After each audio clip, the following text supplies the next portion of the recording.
Hi. We've had another film on YouTube for some time that covers this whole topic of composing a melody, which is one of the things that you have to do for grade 5 theory, though of course it has a wider application because there are plenty of people who would like to learn something about composing a melody. But by popular demand, we're making this new film now to cover one or two of the things that maybe we didn't quite cover last time, and just to reinforce what we did in the other film. And if you watch this alongside the other film, that should help just tidy up a few loose ends and give you a bit more confidence in melody writing. And of course, if you're preparing for grade 5 theory or for any other theory exam, we've got a whole package of films on the website that cover everything you need to know for each of the grades. So feel free to have a little look at all of that. Now, what we've got on the board is a typical kind of opening that you might be given in a grade 5 theory exam. But I've tried to make as many things different on this one as we've got in relation to the other film. The other film we did a melody in the bass clef, so we're now going to do a melody in the treble clef. The other film was a melody in sharps, we're now going to do one in flats. In the other film, the melody was in simple time in 4/4. This time we're going to be in compound time in 6/8. In the other film, the melody started on the first beat of the bar. In this film, we're going to look at a melody that doesn't start on the first beat of the bar. So you can see why this is going to be a little bit different. There's another change that I'm going to come back to very shortly as well. But first of all, let me just talk about this business of not starting on the first beat of the bar. Lots of pieces of music do begin on the first beat of the bar, but sometimes you have a kind of lift before the first bar actually begins. And this little lift, like we've got here, just a single note, but it may be 2 notes or 3 notes. If you have something that's not a complete bar, but a note or a group of notes before the first bar begins, this is called an anacrusis. Anacrusis. And we'll be talking about how to deal with anacrusis as we go. Anyway, let's see what we're going to make of this melody. And this is the sort of thing that might well be given to you in a grade 5 theory exam, and you'll be asked to extend this to a melody that lasts 8 bars. Now, because of the anacrusis, this note here is not bar 1. Bar 1 is the first complete bar. And it's not a bad idea to number your bars, because it's amazing how many people set out to write an 8-bar melody and end up writing a 9-bar melody or a 7-bar melody or some other possibility. So you need to be sure that really you've ended up with 8 bars. So this is not bar 1. Anything that belongs to the anacrusis comes before bar 1. So there's bar 1, and you can see we've been given bar 1 there, and we've been given bar 2. Now, one thing to notice about bar 2 is that you've been given all these notes, but actually bar 2 is not quite complete.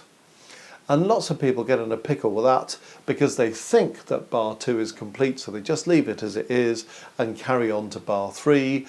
And then if they use this bar again later, they repeat the same problem. So make sure that your second bar is complete. And if you're given a melodic opening which has an anacrusis, usually the second bar will not be complete. So watch out for that. You see we're in 6/8 time. So just to remind us what that means, 6 is the top number, so that's telling us that there are 6 somethings in the bar. 8 is the bottom number, and that's telling us what kind of things those 6 things are. 8 at the bottom means quavers. So there are 6 quavers in the bar, but this is what we call a compound duple time.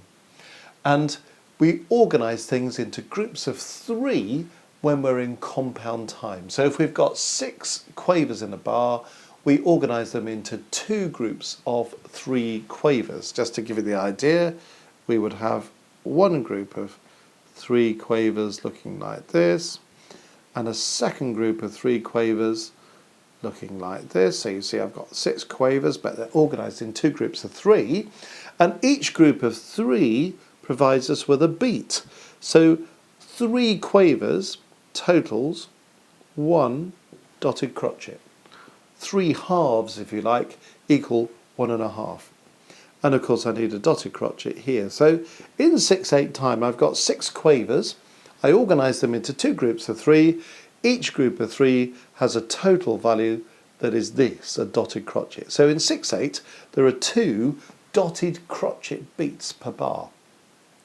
Now, if simple and compound time is something that confuses you, then there's another film on YouTube that explains exactly how all of this works. So if you have a look at that, you'll be much clearer about it. And from now on, I'm going to kind of assume that you're happy working in compound time in 6/8 time. Okay, now let's have a look at this second bar and see what's missing. If we just count the 6 quavers, what have we got? We've got 1 quaver here, then we've got 2 semiquavers, so they add up to another 1 quaver. Then we've got another quaver, so that's 3 quavers, isn't it? Then we've got a crotchet, so that's quavers 4 and 5, so we're missing a quaver at the end of bar 2. And we mustn't forget that we need to put a note in there. Now, we might not yet be ready to decide what that note's going to be, but you could do something in pencil like this, just to remind you that before we finish writing this melody, we're going to have to come back to bar 2 and finish it off. Okay, now, we've got to write 8 bars, so it's not a bad idea to get the bar lines in place so we know what we're dealing with. We know that's bar 1 after the anacrusis. This is bar 2 that we need to finish, so leave a bit of space to finish the bar. Then we're going to need bar 3 and a bar line at the end of that. This will be bar 4, and obviously again we're going to need a bar line at the end of that. Then let's go on to the next line. It's quite handy actually if you can organise this so you've got 4 bars on one line and the next 4 bars on the next line for reasons that will become obvious. When we come to the second line, we obviously need to repeat the clef. So here's the treble clef. We also need to repeat the key signature. So here are the 3 flats. But what you don't need to repeat is the time signature. So unless the time signature changes for some reason, which you probably don't want to do in this kind of exercise, just put the time signature at the beginning, but don't put it here. But you always need a clef and a key signature at the beginning of the next line. Okay, so we've got 4 bars. Then we're going to have bar 5, which is sort of going to finish here. And then we need bar 6. And then we need bar 7. Then we need bar 8 to finish off. And always remember, at the end of a piece of music, we don't just want a single bar line, we want a double bar line. That's the kind of musical way of saying the end. So we now at least can see what we're dealing with. Anacrusis again. One thing we need to remember is this. Whatever is in this anacrusis must add up with the very final bar of the piece to be 1 complete bar. What do I mean by that? We've already said we need to get 6 quavers worth of rhythm into each bar. But when we come to the last bar, we don't want 6 quavers, we want 5 quavers. Why do we want 5 quavers? Because the anacrusis provides the 6th quaver. So when we get to bar 8, don't have a full bar of 6 quavers, have a bar of 5 quavers to balance up with the anacrusis. So that's an important thing that we're going to have to come back to. Okay, now, as with the other film, there's a little blueprint that we might follow that will just help writing the melody. And let's go through it. In bar 1, you've got some notes that we're going to copy into bar 5. Now this may seem a bit of a cheat in a way, because you might think, well, I'm not really actually writing anything in bar 5, all I'm doing is copying bar 1. But if you look at the works of great composers and you look at the great songs that have been written, quite often you find that this happens. You have a phrase that starts in a particular way and goes off in one direction, and then the next phrase starts in the same way and goes off in a new direction. It's quite a nice balanced way of writing a pair of phrases. And in fact, sometimes if you don't repeat that material, the whole thing can ramble a bit and lose its sense of direction and identity. So, here's the first bit of this little plan. We're going to copy bar 1 into bar 5. Don't worry about the anacrusis just yet, just look at bar 1, copy it into bar 5. So here we go. I'm just going to put those notes in here. And remember, when you copy these things across, to copy them precisely. It's very easy just to miss out on something like this, turning this note into a semiquaver, and then before you know where you are, it's a quaver instead of a semiquaver, and you've got the wrong number of beats in the bar. Okay, and then we've got this note, and then we've got this note. So we've copied bar 1 into bar 5. Next thing we're going to do is copy bar 2 into bar 6. So here we go with that.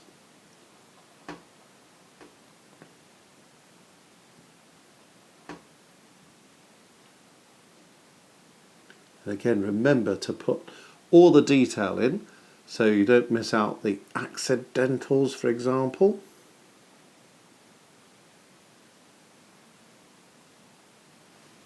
And when you do these accidentals, make sure they really belong to the space or to the line that is the note that follows them. Make sure you've got your stem direction going in the right way as well. Okay, so we've copied bar 1 into bar 5, and we've copied bar 2 into bar 6. You might need to remember as well that because bar 2 is short of a quaver, bar 6 is also currently short of a quaver, so a little arrow there might just help to remind you about that. Before we go any further, I want to deal with the anacrusis. Because we have an anacrusis before bar 1, this anacrusis will need also to come before bar 5. In other words, it's going to come at the end of bar 4.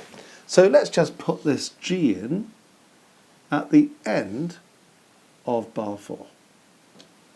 Then we've got the same anacrusis in the second phrase as we had in the first phrase. And at this point, you might want to put in the phrase marks, because bars 1 to 4 is one phrase, 5 to 8 is another phrase. I'm going to start the first phrase mark with the anacrusis. I'm going to take it across here, and it's going to finish just before we repeat the anacrusis. Because we started the first phrase a quaver ahead of bar 1, the second phrase, to balance it, will also need to start a quaver ahead of bar 5. So the second phrase actually begins here. And then you can extend your phrase mark so that we just continue with it to the end of bar 8. So that's how the phrase marks work in relation to the anacrusis. So far so good.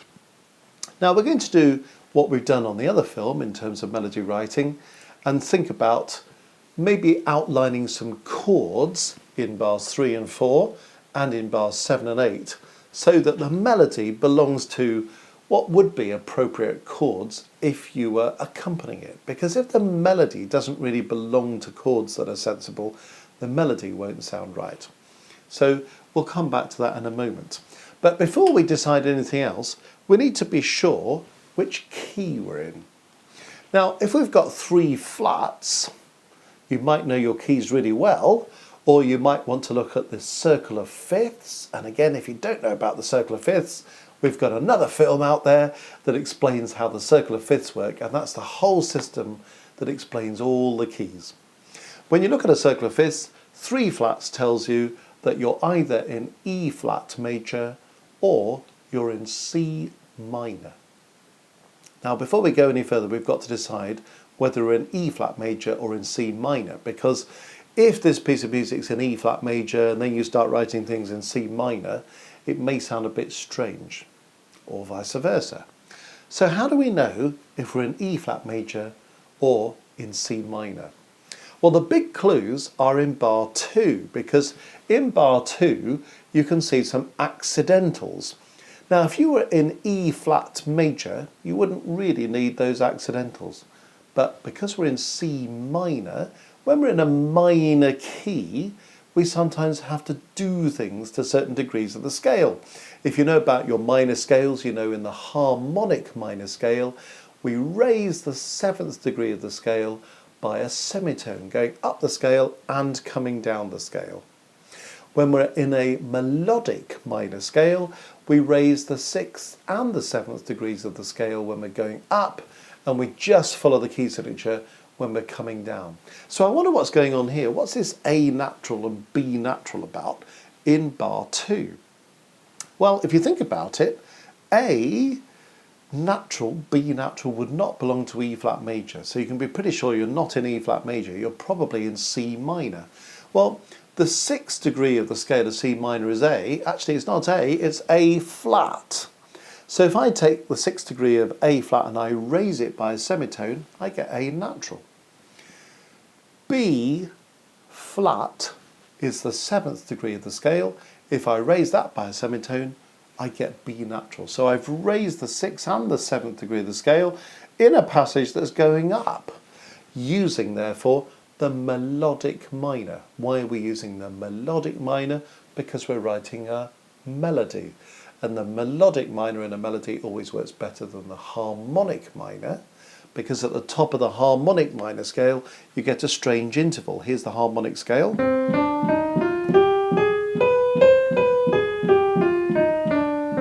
So if you use the harmonic minor scale when you're writing a melody, it can sound a bit strange.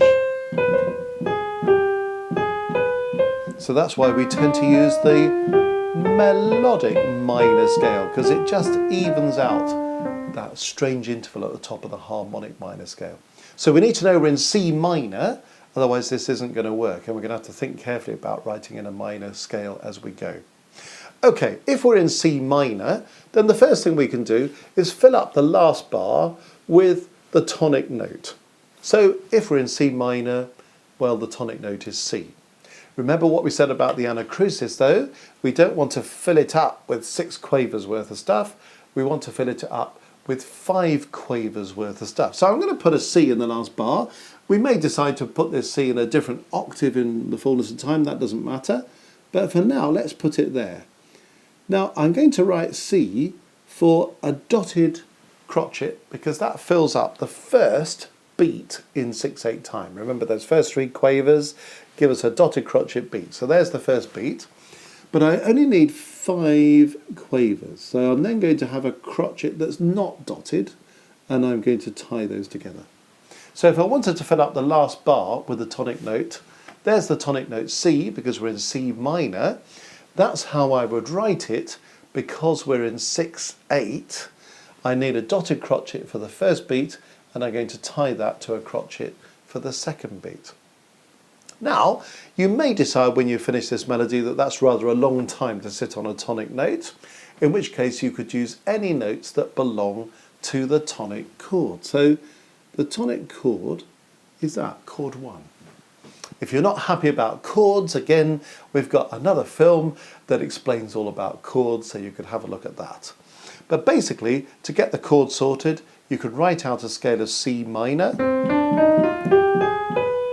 and above each note you can put a 3rd and a 5th. So C, E flat, G is chord 1, or the tonic chord.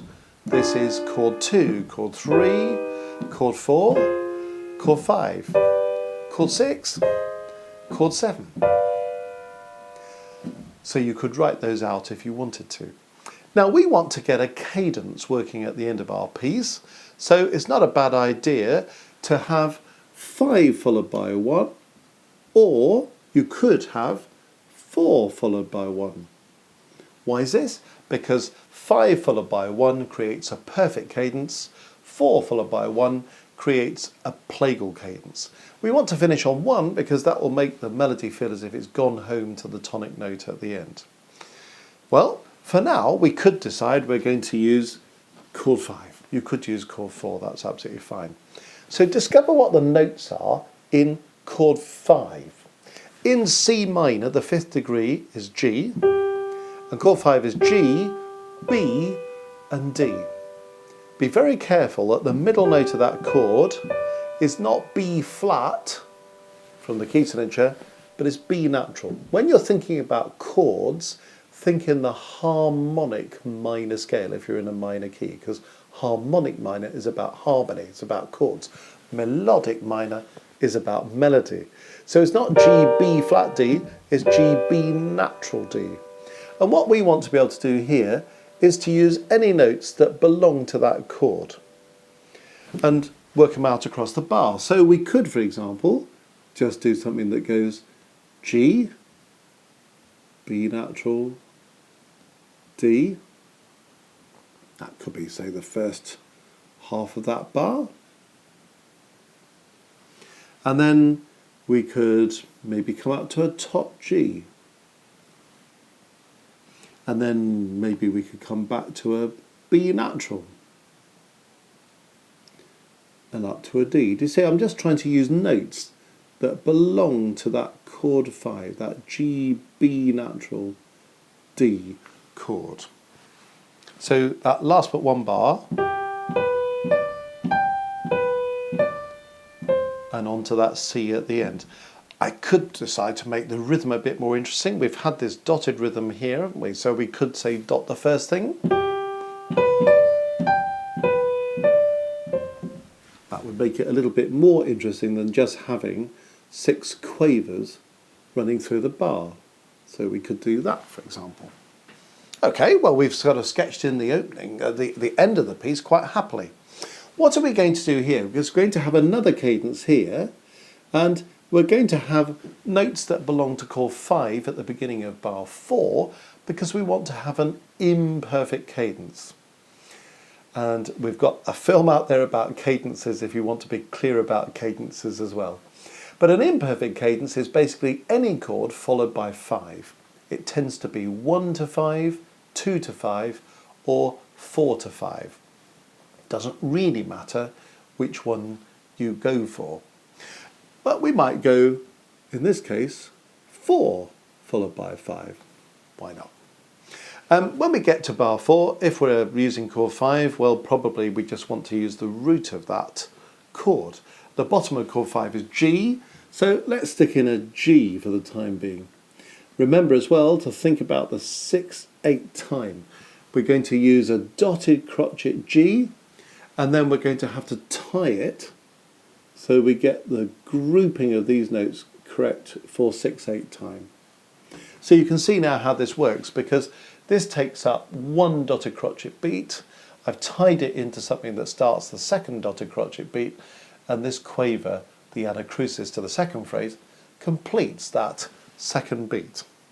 In bar 3, I'm looking for notes that belong to chord 4. Now in C minor, chord 4, 1, 2, 3, 4, is going to be built on F. So it's F, A flat, and C. Remember, we're working in the harmonic minor, so F, A flat, and C. So I really want to use notes in bar 3 that belong to that chord 4. So let's see what we might use. Well, I kind of came up the chord there, so maybe here we could come down the chord. Something like this, possibly.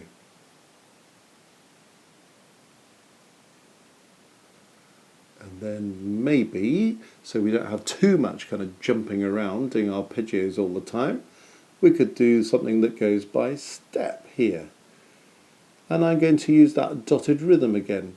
This time I'm going to use it in the second half of the bar instead of in the first half of the bar. Just so we're using the same rhythm, but we're doing something that varies it a little bit. So you see what I've done there? I'm just using those notes of chord 4. You notice here I've used a passing note. Remember, a passing note is just one of those little notes that passes by step between 2 notes that belong to a chord. So F and A flat belong to chord 4, G's just tucked in between as a passing note. So then I've got,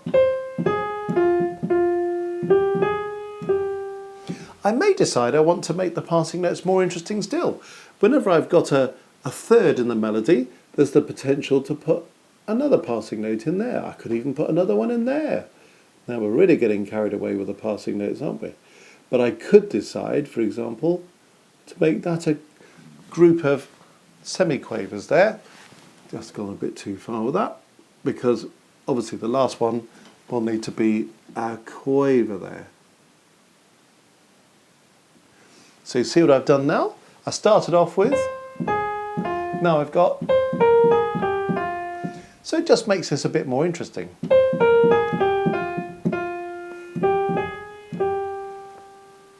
And you see how quickly we've come on with this. Now, what are we missing? We're missing this last note of bar 2, aren't we? Even if you can't hear this melody, I wonder if you've got some idea of a note that you think might fit there. Just try to imagine roughly how this sounds, and then see if you can think of a note that would fit there. And it may just be that going by step is the answer, you know. Don't make life too complicated. If you just go up one note there and come back, it'll probably sound all right, won't it? And then we could do the same thing here, or we could make a different decision in bar 6. But remember, we need to deal with the end of bar 6 in the same way as the end of bar 2. And maybe we'll do something different this time. And just for argument's sake, let's come down to an A. I'm going to make it an A flat there. We had an A natural going up. But melodic minor says going down, use the key signature, doesn't it? So that's why I've made that an A flat. Now, what does this sound like? Let's put it together.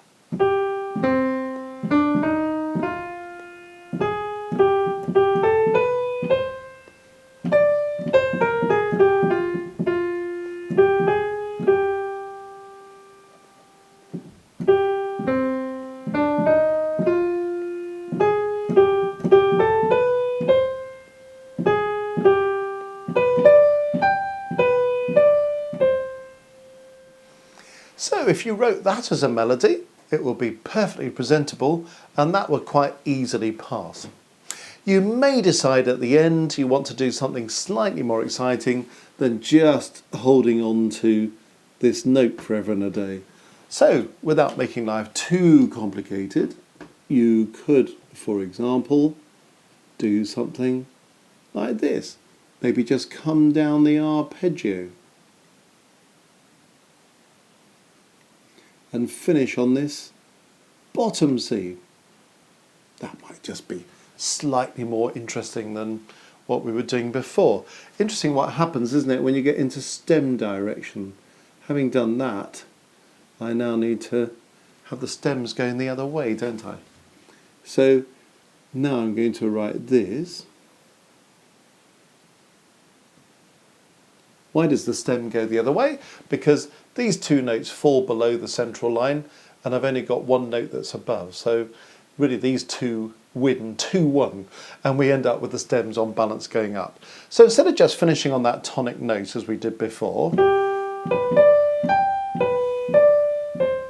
which you could do, all we've done now is come down the arpeggio.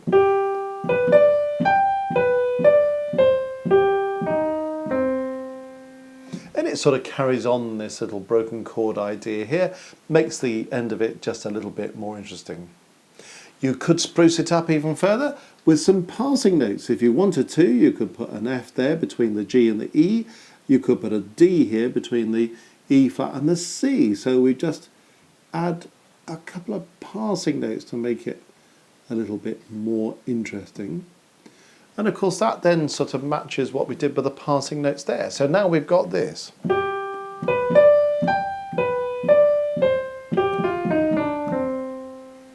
Suddenly the last bar has really kind of livened up, isn't it? The other thing you may want to do at this point is to go back to bars 5 and 6 and ask yourself if you're quite happy for them to be the same as they were before. I mean, we've already made a different decision at the end of bar 2 to the end of bar 6. Or whether there's anything you want to do to spruce it up. You can make life a bit too complicated with these things sometimes, but if you wanted to do something else, you could maybe do something with the length of this crotchet. You could put a passing note in here. For example, just put a G in there, because that would pass between the F and the A flat, wouldn't it? So we could possibly do something like that. It's very slightly different. The first time, the second time,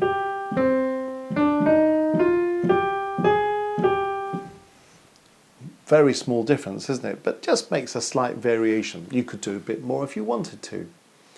And then, of course, don't forget, when you've got the melody where you want it, you can carry on tweaking with passing notes and thinking about whether you've got enough variety in the rhythm and so on until you're happy with your melody. By the way, did you spot the deliberate mistake at the end? I put a dotted crotchet at the end, but of course we've got an anacrusis. So that will have to be a crotchet, won't it? Because we only want 5 quavers worth of notes in the last bar. That's the easiest mistake in the world to make, isn't it? So watch out for that one. Don't forget, we now need to get some expression into it. So not a bad idea just to write something like moderato.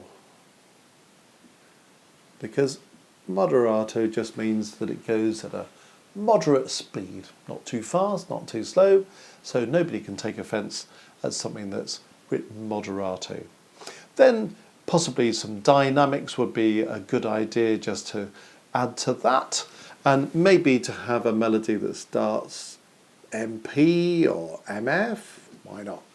And then have a bit of a crescendo possibly going up to the first cadence. And then maybe we could start forte at the beginning of the second phrase there. In fact, because of the anacrusis, it's probably a better idea to put that forte over the anacrusic note there. And then in the last but one bar, in bar 7, if you want to impress the examiners by writing an Italian sentence, dim e ralla.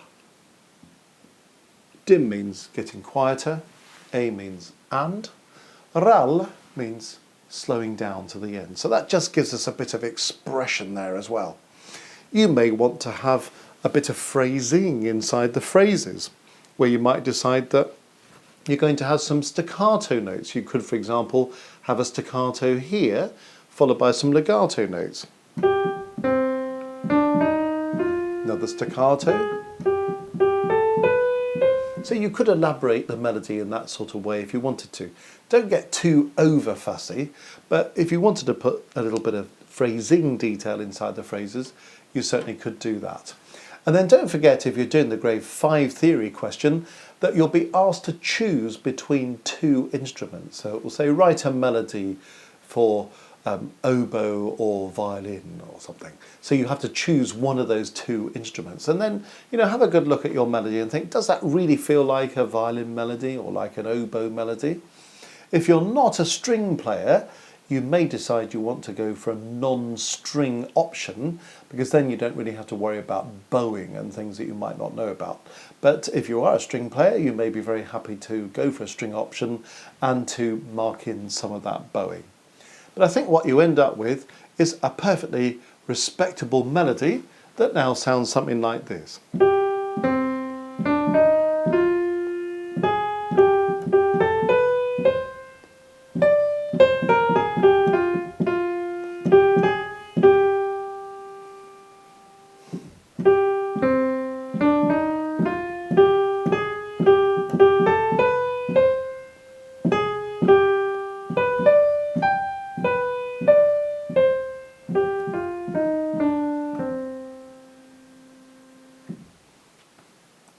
You can carry on elaborating it in any way that you see fit.